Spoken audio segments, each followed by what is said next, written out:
اس کہانی میں آپ کو کوئی آدم خور نہیں ملے گا، ہانکا نہیں ہوگا، مچان نہیں بنے گی اور ایک بھی گولی نہیں چلے گی۔ میں جس وقت کی بات کر رہا ہوں اس وقت ہمارے پاس 15 کتے تھے اور شکاریوں کی تعداد 12 تھی۔ کتوں کی ٹیم مکمل ہو گئی تھی۔ شکار کے لیے ایک تو بو گیر کتے ضروری ہوتے ہیں۔ ویسے تو ہر کتا شکار کی بو پا لیتا ہے، لیکن ایک نسل ایسی ہوتی ہے جس کی سونگھنے کی حس حیران کن حد تک تیز ہوتی ہے۔ یہ کتا پوری ٹیم کی رہنمائی کرتا ہے۔ خرگوش اور گیدڑ بھی دشمن کی بو پا لیتے ہیں اور دور سے بھاگ اٹھتے ہیں۔ اتنی دور سے کوئی کتا ان تک نہیں پہنچ سکتا۔ اس مقصد کے لیے 1 یا 2 تازی کتے ساتھ ہوتے ہیں۔ یہ دبلے پتلے ہڈیوں کے ڈھانچے سے ہوتے ہیں جنہیں ہمارے ہاں جہازی کتا کہا جاتا ہے۔ ان کی رفتار حیرت انگیز ہوتی ہے۔ اگر میں کہوں کہ تازی کتے کی رفتار 60 میل فی گھنٹہ سے زیادہ ہے تو غلط نہیں ہوگا۔ یہ کتے شکار کو جا لیتے ہیں لیکن لڑتے یا کاٹتے نہیں، کیونکہ ان کی فطرت میں درندگی نہیں ہوتی۔ وہ شکار کو روک کر الجھا لیتے ہیں۔ اتنی دیر میں دوسرے کتے پہنچ جاتے ہیں اور شکار کو چیر پھاڑ دیتے ہیں۔ آپ مجھ سے ضرور پوچھیں گے کہ شکار کو تو کتے چیر پھاڑ کر کھا جاتے تھے، تو ہمیں کیا حاصل ہوتا تھا؟ میرے پاس اس کے سوا اور کوئی جواب نہیں کہ یہ لہو گرم رکھنے کا ایک بہانہ تھا۔ ہمارے کتوں کی ٹیم صرف مکمل ہی نہیں تھی، بلکہ اس میں خاص بات یہ تھی کہ ہمارے کتے شکار پر آپس میں لڑتے نہیں تھے۔ ایک کتے کے منہ میں خرگوش ہو تو دوسرے کتے اس پر جھپٹنے کو اپنا پیدائشی حق سمجھتے ہیں۔ اس چھینا جھپٹی میں کتوں کا خون ریز مارکا ضرور ہوتا ہے، لیکن ہم نے اپنے کتوں کو ایسی ٹریننگ دے رکھی تھی کہ ایک کتا دوسرے کتے کے شکار پر صرف اس وقت جھپٹتا تھا جب شکار اس کے منہ سے نکل بھاگے۔ ہم نے اپنے کتوں میں یہ پیار 6 مہینے صرف کر کے بڑی محنت سے پیدا کیا تھا، مگر ایک نوجوان کتیا نے ٹیم میں شامل ہو کر کتوں میں رقیبانہ دشمنی کی ایسی فضا پیدا کر دی کہ کتا کتے کا ویری ہو گیا۔ اس کتیا کا نام جیکی تھا، جس میں صرف یہی 2 خوبیاں تھیں کہ وہ ہمارے ایک دوست کی کتیا تھی اور وہ ایک خوبصورت کتیا تھی، مگر شکار کھیلنے کے قابل نہیں تھی۔ اگر اس قابل ہوتی بھی تو ہمارے لیے بیکار تھی، کیونکہ کتیا کو چند ایک وجوہات کی بنا پر شکاری ٹیم میں شامل نہیں کیا جاتا۔ جیکی کا مالک اچھو ہمارا دوست تھا۔ وہ ہمارے ساتھ شکار پر تو جایا کرتا تھا، لیکن جیکی کو کبھی ساتھ نہیں لایا تھا۔ اسے بھی معلوم تھا کہ کتیا اس قسم کے شکار کے لیے موزوں نہیں ہوتی، مگر اچھو ایک اور وجہ سے بھی اپنی جیکی کو ساتھ نہیں لاتا تھا۔ وجہ یہ تھی کہ اسے اس کتیا سے بڑا ہی پیار تھا، بالکل ایسا پیار جیسا اکلوتے اور لاڈلے بیٹے سے ہوتا ہے۔ وہ اپنی پیاری جیکی کو اتنا زیادہ دوڑانا نہیں چاہتا تھا۔ کسی محفل میں کتوں کی بات چل نکلے تو وہ اپنی جیکی کی صفات مبالغے کے ساتھ بیان کیا کرتا تھا۔ ایک بار اس نے جیکی کے چال چلن کے متعلق کہا تھا کہ ایسی اچھی نسل کی کتیا ہے کہ کسی ایسے ویسے کتے سے تو منہ نہیں لگاتی۔ اچھو حساس طبع انسان تھا، اللہ اسے جنت نصیب کرے۔ آج یاد آتا ہے تو دل بوجھل ہو جاتا ہے۔ کیسے پیارے پیارے دوست تھے۔ ان میں اچھو ذرا نرالی طبیعت کا تھا۔ اسے غصہ جلدی آ جاتا تھا اور جیکی کے خلاف تو وہ ایک لفظ برداشت نہیں کرتا تھا۔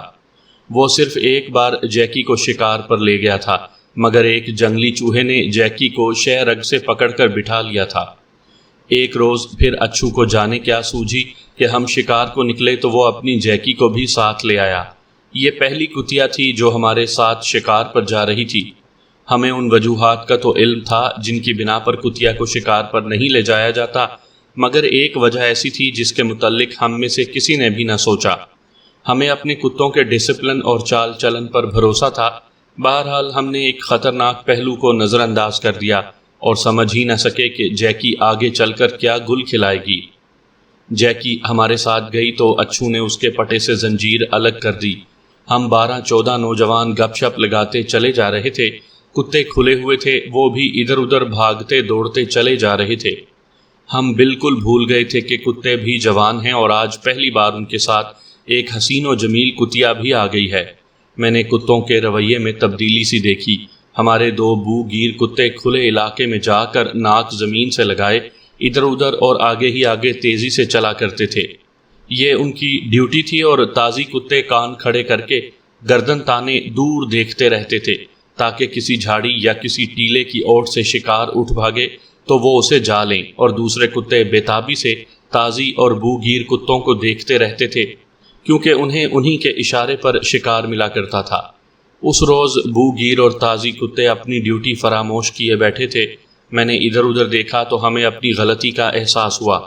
جیکی کو ساتھ نہیں لانا چاہیے تھا۔ میں نے دیکھا کہ جیکی آگے آگے اور تمام کتے جلوس کی صورت میں اس کے پیچھے پیچھے آ رہے تھے۔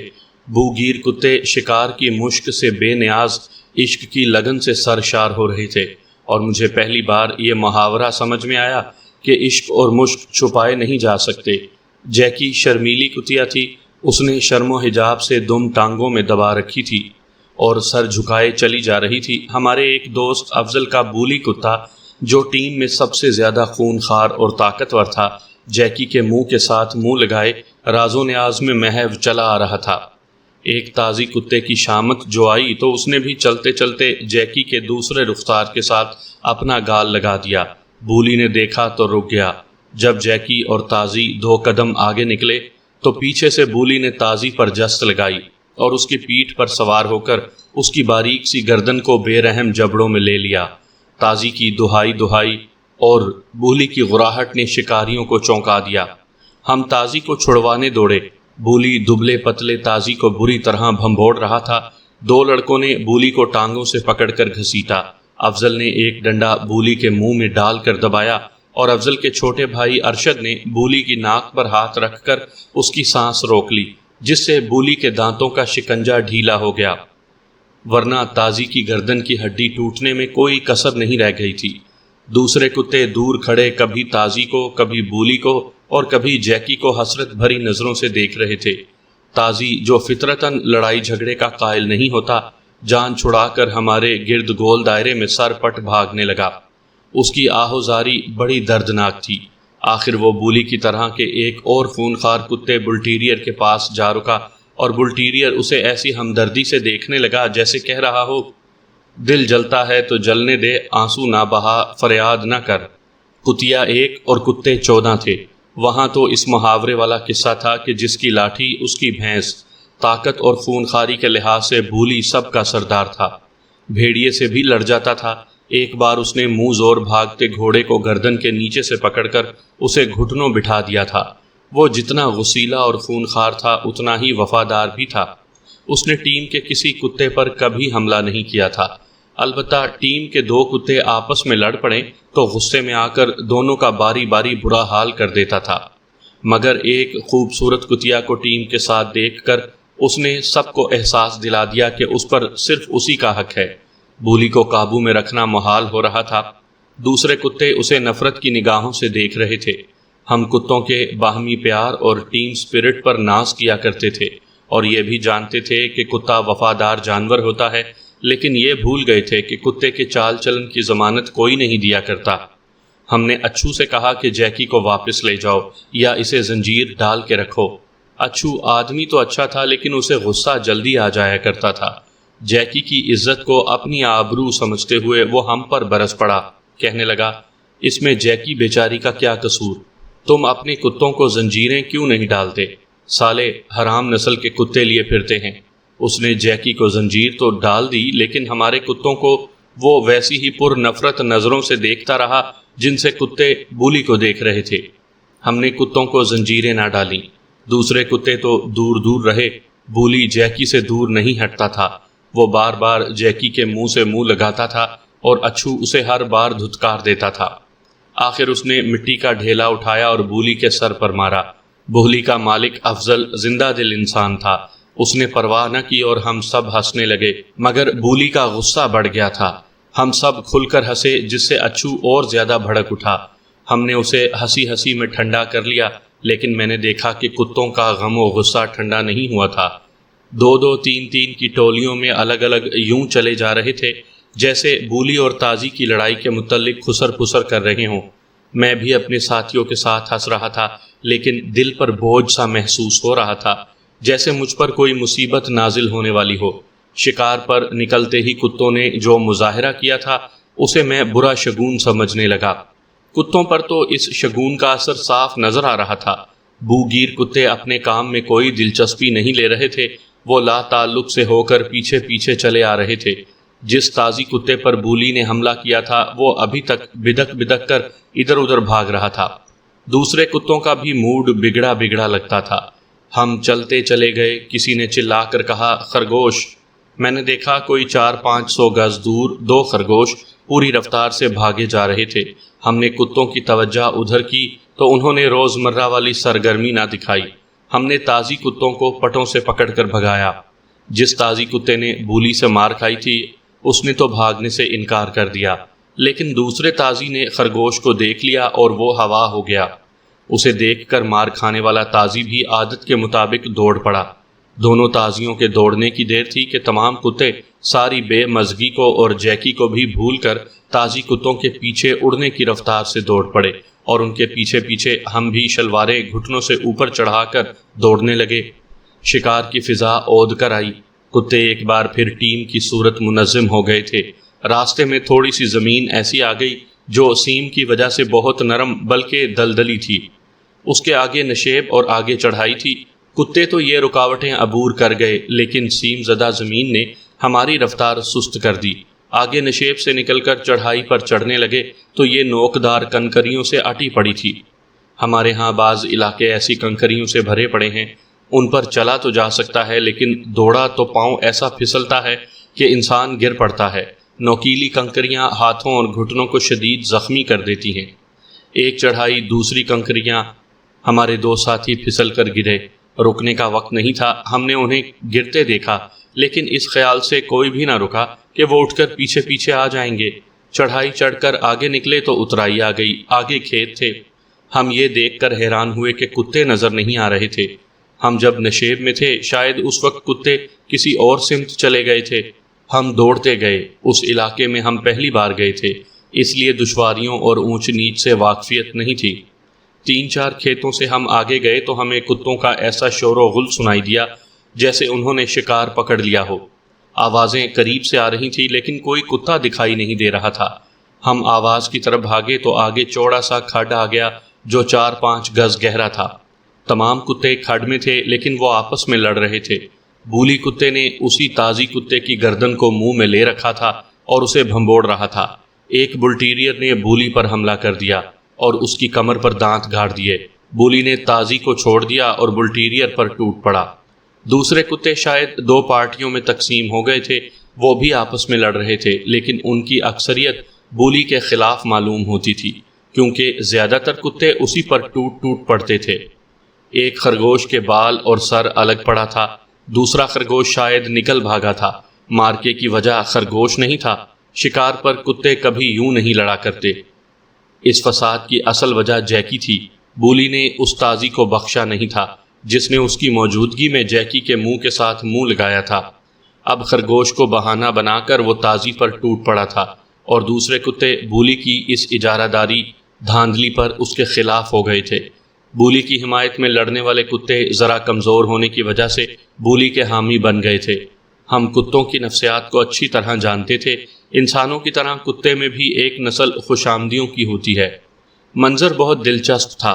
بولی ایک کتے کے ساتھ الجھتا تھا تو کوئی دوسرا کتا اس کی دم کو دانتوں سے کاٹ کر بھاگ جاتا تھا۔ بولی پیچھے کو مڑتا تھا تو کوئی اور کتا اس کی پچھلی ٹانگ پر دانت مار جاتا تھا۔ کتوں نے اس کے خلاف بغاوت کر دی تھی اور اس کے خوشامدی کتے جو اقلیت میں تھے اس کی حمایت میں مار کھا رہے تھے۔ اگر کوئی ایک کتا بولی کی لپیٹ میں آ جاتا تو وہ اسے چیر پھاڑ دیتا۔ ہم زنجیریں لیے کتوں پر ٹوٹ پڑے۔ بڑی مشکل سے ان کے پٹوں میں زنجیریں ڈالیں۔ افضل جب اپنے بولی کے پٹے میں زنجیر ڈالنے لگا تو اس وقت بولی نے بل ٹیریئر کی پچھلی ٹانگوں کو دانتوں میں جکڑ رکھا تھا اور بل ٹیریئر بری طرح چیخ رہا تھا۔ افضل نے بولی کی گردن پر بڑے زور سے گھونسا مارا تو بولی جس کی آنکھوں میں خون اترا ہوا تھا بل ٹیریئر کی ٹانگ کو چھوڑ کر تیزی سے گھوما اور افضل کی پنڈلی میں دانت گاڑ کر اتنی تیزی سے بھنبوڑا کہ افضل کی چیخیں نکل گئیں۔ ہمارے کسی کتے نے کبھی یوں نہیں کیا تھا، لیکن بولی خونخوار نسل کا کتا تھا جو مارکے میں اپنے مالک کی ٹانگ کو کسی کتے کی ٹانگ سمجھ بیٹھا۔ وہ غصے سے باولا ہو گیا تھا۔ افضل کے چھوٹے بھائی ارشد کے ہاتھ میں مضبوط ڈنڈا تھا۔ اس نے پوری طاقت سے بولی کی کمر پر ڈنڈا مارا۔ کتے نے افضل کی ٹانگ چھوڑ دی۔ افضل نے اسے زنجیر سے پیٹنا شروع کر دیا۔ افضل کی پنڈلی سے خون چشمے کی طرح ابل رہا تھا۔ درد کی شدت کو وہ اپنے اتنے اچھے کتے کو بے رحمی سے مار مار کر کم کرنے کی کوشش کر رہا تھا۔ بولی درد سے بلبلا رہا تھا۔ ہم باقی کتوں کو قابو میں لا چکے تھے اور افضل کو منع کر رہے تھے کہ کتے کو نہ مارے، لیکن افضل غصے سے پاگل ہو گیا تھا اور بولی کو پیٹے چلا جا رہا تھا۔ میں نے اور ارشد نے اسے پکڑا اور پیچھے کو گھسیٹا۔ بولی بھاگا اور کھڈ کے اندر ہی غائب ہو گیا۔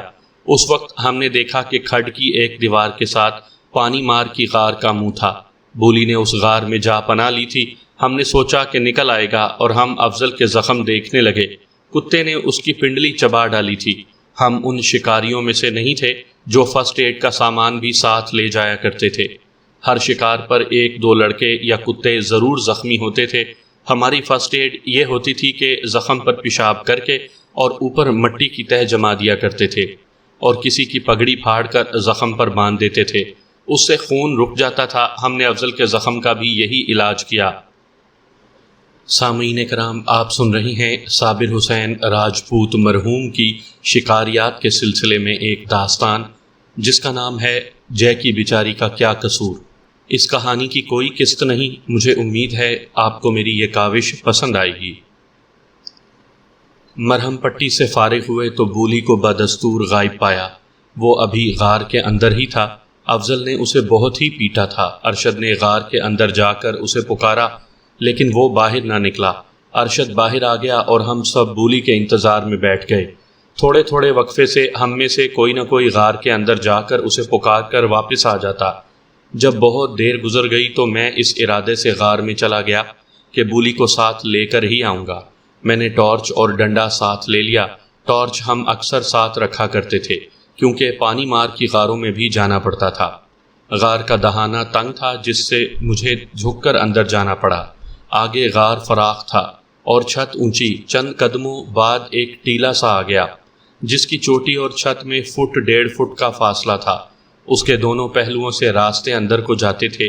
میں دائیں طرف سے آگے گیا تو دیکھا کہ فرش نیچے کو ہو گیا تھا۔ یہ اترائی تھی۔ میں اترتا چلا گیا اور گھپ اندھیرا ہو گیا۔ ٹارچ جلائی تو میں خوف زدہ ہو گیا۔ پرانے زمانے کی ٹارچ کی مدھم سی روشنی میں ایسے نظر آیا جیسے 3-4 انسانوں کی ننگی لاشیں چھت سے الٹی لٹکی ہوئی ہوں۔ اگر میں پانی مار کی غاروں سے واقف نہ ہوتا تو وہیں سے بھاگ آتا۔ یہ زیر زمین سیلاب کا کرشمہ تھا۔ مٹی کے لمبے لمبے ڈھیلے چھت سے لٹک رہے تھے جن کی شکل و صورت اور سائز الٹے لٹکے ہوئے انسانوں سے ملتا جلتا تھا۔ 2-4 قدم آگے دیوار تھی جیسے غار ختم ہو گیا ہو۔ میں نے منہ سے سیٹیاں بجائیں، بولی کو پکارا لیکن وہاں خاموشی تھی۔ ٹارچ سے ادھر ادھر دیکھا تو بائیں طرف دیوار میں اتنا بڑا شگاف نظر آیا جس میں سے انسان سکڑ کر گزر سکتا تھا۔ روشنی شگاف میں پھینکی اور میں نے ایک کندھا شگاف میں ڈالا، پھر ایک ٹانگ اندر کی اور دوسری طرف چلا گیا۔ وہیں سے راستہ دائیں کو گھوم گیا اور آگے غار خاصا کشادہ ہو گیا۔ فرش، دیواروں اور چھتوں پر ایسے نشانات تھے جن سے پتہ چلتا تھا کہ یہاں سے پانی کتنی زور سے گزرا ہوگا۔ غار کا یہ حصہ 10-12 قدم لمبا اور اتنا ہی چوڑا تھا اور فرش ان حصوں کی نسبت بہت نیچے تھا جن میں سے میں گزر آیا تھا۔ اس سے اندازہ ہوا کہ میں زمین میں نیچے ہی نیچے اترتا چلا جا رہا ہوں۔ اس حصے میں مجھے مانوس بدبو محسوس ہونے لگی۔ یہ گیدڑوں، اود بلاؤں، سہ وغیرہ کا مسکن تھا۔ اس میں سانپ اور بچھو بھی ہو سکتے تھے، اس لیے ہم ایک ٹارچ ضروری ساتھ رکھتے تھے۔ میں نے زمین پر ٹارچ سے دیکھنا شروع کیا تو مجھے سہ کے لمبے لمبے کانٹے بکھرے ہوئے نظر آئے۔ کتوں کے پنجوں سے ملتے جلتے کئی پگ دیکھے مگر پہچانے نہ جاتے تھے کہ گیدڑوں کے ہیں یا لومڑیوں کے۔ ان میں بولی کے پگ بھی ہوں گے جنہیں میں پہچان نہ سکا۔ اتنی مدت گزر جانے کے بعد آج مجھے اچھی طرح یاد نہیں رہا کہ مجھے پانی مار کی پراسرار بھول بھلیاں کس کس سمت لے گئیں۔ بس یہ پختہ ارادہ یاد ہے کہ مجھے بولی کو تلاش کر کے باہر لانا ہے۔ یہ ہماری ٹیم کا بہت ہی قیمتی اور کارآمد کتا تھا۔ غار میں داخل ہونے سے پہلے اس کے مالک افضل نے کہا تھا کہ گم ہو جائے تو مت ڈھونڈو، اندر ہی مر جانے دو، لیکن میں جانتا تھا کہ اس نے غصے میں ایسا کہا تھا کیونکہ بولی نے اس کی ٹانگ کاٹ کھائی تھی۔ ہم میں سے کوئی بھی بولی کو ضائع کرنے پر آمادہ نہیں ہو سکتا تھا۔ میں غار کے اندر سوچ رہا تھا کہ کیا بولی زنجیروں کی پٹائی سے اس قدر خوف زدہ ہو گیا ہے کہ پانی مار کے اندر اتنی دور جا چھپا ہے۔ مجھے شک ہونے لگا کہ اندر اسے کوئی شکار مل گیا ہوگا جس کے تعاقب میں وہ اتنی دور چلا گیا ہوگا۔ بدبو سے میرا دماغ پھٹنے لگا تو میں نے پگڑی اتار کر ناک اور منہ میں لپیٹ لی۔ یہ بدبو زمین دوز دنیا کے باشندوں کی غلاظت اور مرے ہوئے چوہوں وغیرہ کی تھی۔ پھر مجھے یاد آتا ہے کہ میں نے بھولی کی غراہٹ سنی، اور جب وہ بھونکا تو یقین ہو گیا کہ تھوڑی دور آگے بھولی اس تاریک دنیا میں موجود ہے۔ اس کی آواز کے فوراً بعد میں نے ایک اور غراہٹ سنی تو میں ڈر گیا۔ اس آواز کو میں اچھی طرح پہچانتا تھا۔ ایک بھیڑیا پورے قہر سے غرا رہا تھا۔ میں فیصلہ نہ کر سکا کہ مجھے آگے جانا چاہیے یا نہیں۔ بھیڑیے 2 اور 2 سے زیادہ بھی ہو سکتے تھے۔ سانپوں کا خطرہ الگ تھا۔ سردیوں کا موسم تھا۔ اس موسم میں سانپ زمین کے نیچے چلے جایا کرتے ہیں۔ آپ شاید تصور نہ کر سکیں کہ اپنے کتوں کے ساتھ ہمیں کتنا پیار تھا۔ ڈر اور خطروں کے باوجود میں نے فیصلہ کر لیا کہ بھولی کی مدد کو پہنچوں گا۔ مسئلہ یہ تھا کہ آگے 3 راستے تھے، بلکہ 3 دہانے تھے۔ دوسرا مسئلہ یہ پیدا ہو گیا کہ ٹارچ کو بہت دیر سے جلائے رکھنے کی وجہ سے اس کی روشنی زرد پڑ گئی تھی۔ میں نے ٹارچ بجھا دی اور تینوں دہانوں کے ساتھ کان لگا کر سنا کہ بھولی کہاں ہے۔ میں ایک دہانے میں کھڑا تھا کہ اندھیرے میں مجھے قریب ہی بھیڑیے کی غضبناک غراہٹ سنائی دی، اور بھیڑیا یا بھولی میری ٹانگوں سے ٹکرایا۔ میں نے ٹارچ جلا دی اور دہانے کے اندر چلا گیا۔ میں ایک وسیع غار میں کھڑا تھا۔ چھت سے مٹی کی انسانی لاشیں لٹک رہی تھیں۔ غار بے قاعدہ سے گول دائرے کی شکل کا تھا۔ خوش قسمتی سے چھت اتنی اونچی تھی کہ سیدھا کھڑا ہوا جا سکتا تھا۔ میں نے ٹارچ کی روشنی میں دیکھا کہ میرے سامنے والی دیوار کے ساتھ 2 بھیڑیے، ایک نر اور ایک مادہ، دانت نکالے ہوئے غرا رہے تھے۔ ان کے قریب گھاس پھوس پڑی تھی جس پر ان کے 2 بچے کلبلا رہے تھے۔ نر بھیڑیا بھولی پر حملہ کرنے کے لیے پینترا بدل رہا تھا، اور بھولی ان سے ذرا دور کھڑا خوفناک طریقے سے غرا رہا تھا اور دیکھ رہا تھا کہ بھیڑیا کدھر سے حملہ کرتا ہے۔ بچوں کی حفاظت کے لیے لڑتا ہوا بھیڑیا چیتے سے زیادہ خطرناک ہوتا ہے۔ وہاں سے بھاگنا بھی آسان نہیں تھا، اور بھولی بھاگنے کے موڈ میں تھا ہی نہیں۔ میں نے ٹارچ کی روشنی میں یہ منظر دیکھا اور فوراً بھولی کو للکارا، ہلا بھولی! میری آواز پہچان کر بھولی گولی کی تیزی سے بھیڑیے کی طرف لپکا۔ ادھر سے بھیڑیے نے جست لگائی، دونوں نے اگلی ٹانگیں اٹھائیں اور گتھم گتھا ہو گئے۔ بھولی کے لیے خطرہ یہ تھا کہ بھیڑیے 2 تھے، اور دوسرا خطرہ یہ کہ بھیڑیے کے پنجے چیرنے پھاڑنے کے لیے بہت تیز ہوتے ہیں اور کھال میں اتر جاتے ہیں۔ بھولی ایک داؤ کا ماہر تھا۔ وہ ہمیشہ گردن کو دبوچا کرتا تھا۔ اس نے پلک جھپکتے بھیڑیے کو پہلو کے بل گرا دیا، اور جوں ہی بھیڑیا اٹھا، بھولی نے اس کی گردن کو اوپر سے منہ میں لے کر بھنبھوڑنا شروع کر دیا۔ اگر بھیڑیا ایک ہی ہوتا تو بھولی جیت گیا تھا، مگر مادہ نے جست لگائی اور بھولی کی پیٹھ پر پنجے گاڑ دیے اور اس کی گردن کو دانتوں میں دبا لیا۔ بھولی کا منہ کھل گیا اور بھیڑیے کی گردن اس کے منہ سے نکل گئی۔ میرے ہاتھ میں ڈنڈا تھا۔ میں نے مادہ کی کمر پر پوری طاقت سے ڈنڈا مارا اور وہ چیخ کر پرے جا پڑی۔ نر بھیڑیے نے مجھے دیکھا تو میری طرف لپکا۔ میں تیزی سے پیچھے ہٹا تو ٹھوکر سے گر پڑا اور ٹارچ ہاتھ سے چھوٹ گئی۔ مجھ میں اور بھیڑیے میں، یا یوں کہیے کہ میرے اور موت کے درمیان، ایک قدم کا فاصلہ رہ گیا تھا، لیکن بھولی نے پہلو سے بھیڑیے پر جھپٹا مارا اور ایک بار پھر اس کی گردن کو دانتوں کے شکنجے میں جکڑ لیا۔ خوش قسمتی سے ٹارچ چل رہی تھی جس سے غار روشن تھا۔ میں اٹھ رہا تھا کہ مجھے یاد آ گیا کہ میری واسکٹ کی جیب میں چاقو ہے۔ یہ 6 انچ لمبے پھل والا چاقو تھا۔ میں نے فوراً چاقو نکال کر کھول لیا۔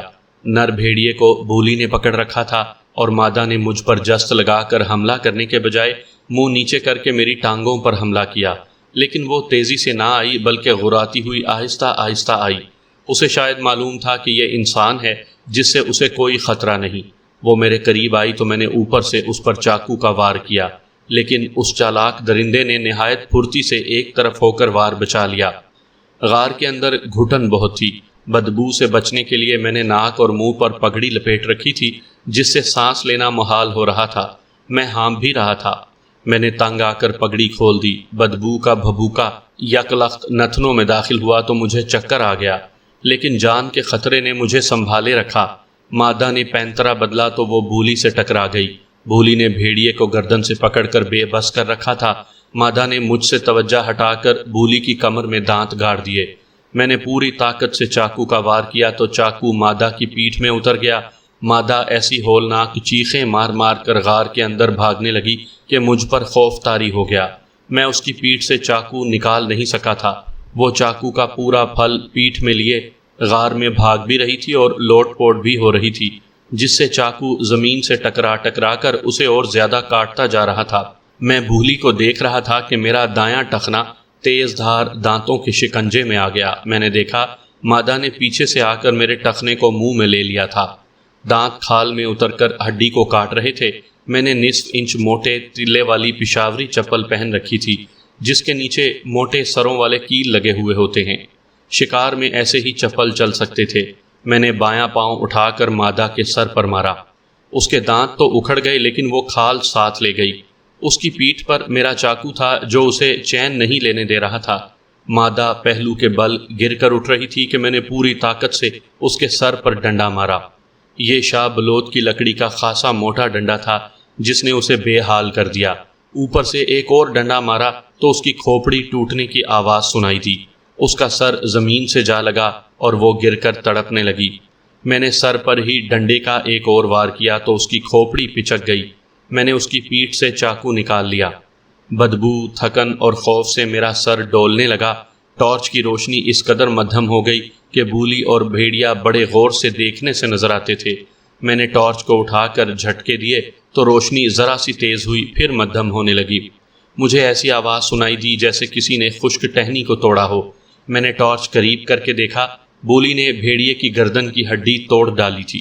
بھیڑیا گر کر تڑپنے لگا۔ بولی نے اس کے جسم پر اگلے پاؤں رکھ کر اس کی گردن کو ایسا بری طرح پھاڑا کہ بھیڑیے کا سر الگ ہو گیا۔ بھیڑیا ذرا سا تڑپا اور مر گیا۔ میں نے بولی کی پیٹھ پر ہاتھ پھیرا، پھر تھپکی دے کر اسے بھیڑیے سے الگ کیا۔ وہ تھک کر چور ہو چکا تھا۔ وہ میرے پچکارنے پر میرے ساتھ ہو لیا۔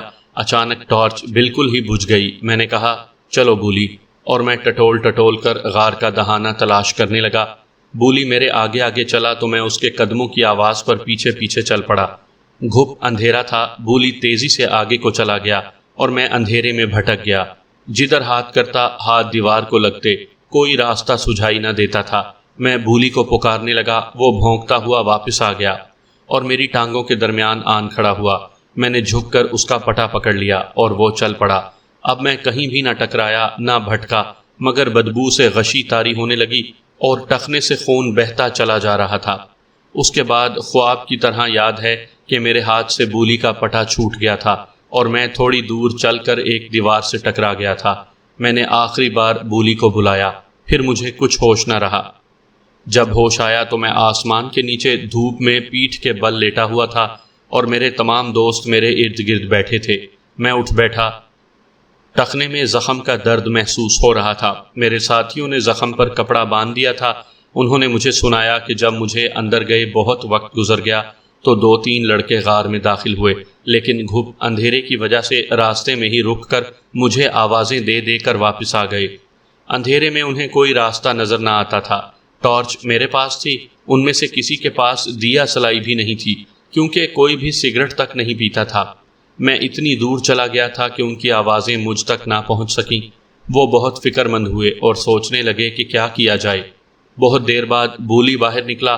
وہ بےتابی سے افضل کے گرد گھومنے لگا اور پھر غار کے اندر چلا گیا۔ افضل کتے کا اشارہ سمجھ گیا اور کتے کے پیچھے غار میں داخل ہو گیا۔ بولی اندر جا کر پھر باہر آیا۔ میرے ساتھیوں نے بتایا کہ وہ بہت ہی بے چین تھا اور اس طرح بھونکتا تھا جیسے کچھ کہنا چاہتا ہے۔ وہ پھر غار میں چلا گیا۔ جب واپس آیا تو افضل کو خدا نے عقل دی۔ اس نے بولی کے پٹے میں زنجیر ڈال دی اور بولی غار میں آگے آگے چل پڑا۔ افضل زنجیر پکڑے ہوئے اس کی رہنمائی میں چلتا گیا۔ اس کے کندھے پر ہاتھ رکھے ہوئے ارشد بھی اندر چلا گیا۔ ارشد کے پیچھے ہمارا ایک اور ساتھی احمد بھی چلا گیا۔ بولی وہاں پہنچ کر رک گیا جہاں میں بے ہوش پڑا تھا۔ میرے تینوں ساتھیوں نے اندھیرے میں ٹٹول کر مجھے اٹھا لیا اور بولی کی رہنمائی میں باہر لے آئے۔ اللہ نے یہ کرم کیا کہ اندر کوئی سانپ نہیں تھا۔ افضل کی ٹانگ بھی بری طرح کٹی ہوئی تھی۔ میرا ٹخنا مجھے چلنے نہیں دے رہا تھا۔ ہمارے دوستوں نے ہمیں کندھوں پر اٹھا لیا اور ہم اچھو کی جیکی کو کوستے ہوئے گھر چل دیے۔ یہ رقیبانہ فساد جیکی نے ہی برپا کیا تھا۔